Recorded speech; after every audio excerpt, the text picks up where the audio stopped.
And I wanted to talk to you both about the results of the two by-elections on Thursday, because, yes, Labour took both of those seats, but actually I think the biggest story of that is the rise of reform. So in Wellingborough, they took 13% of the vote, and in Kingswood, 10% of the vote. I mean, it's extraordinary, isn't it, Candice? Yes, and it accords with their polling. So, you know, people weren't really sure, I mean, is this something real or is it going to fizzle out? But it seems that actually, yeah, they are connecting with voters.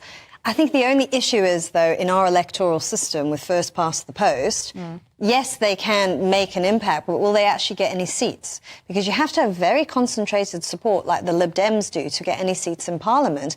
And I think the only way that they could, you know, actually get representation in Parliament would be reform of the electoral system with proportional representation. We know that Labour are open to that, and the Lib Dems certainly are.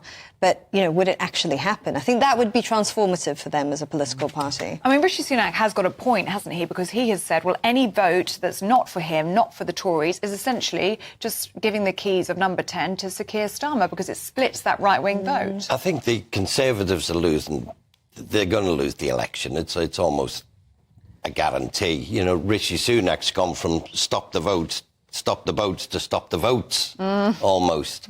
But I'll tell you a group that's being left out here. During COVID, there was a massive group of people who were excluded from any financial support, and a lot of them in our show business industry.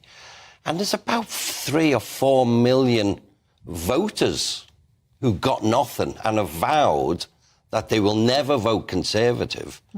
And now, because there's no support coming down the line from Labour, they're vowing that they're not going to support Labour either. They're not going to vote for Labour. So there's 4 million that I know of, homeless voters.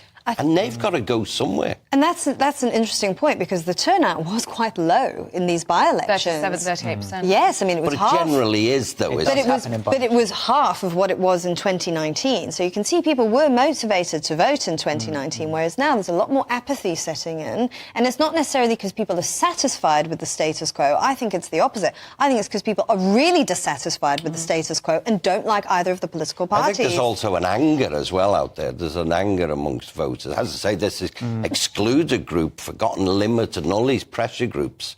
It could be the next scandal coming down the line after almost like the post office scandal. Many people in our show business industry didn't get a penny, got nothing during COVID. And these people are vowing they will not vote for Rishi Sunak, because he was Chancellor, of course, at the time.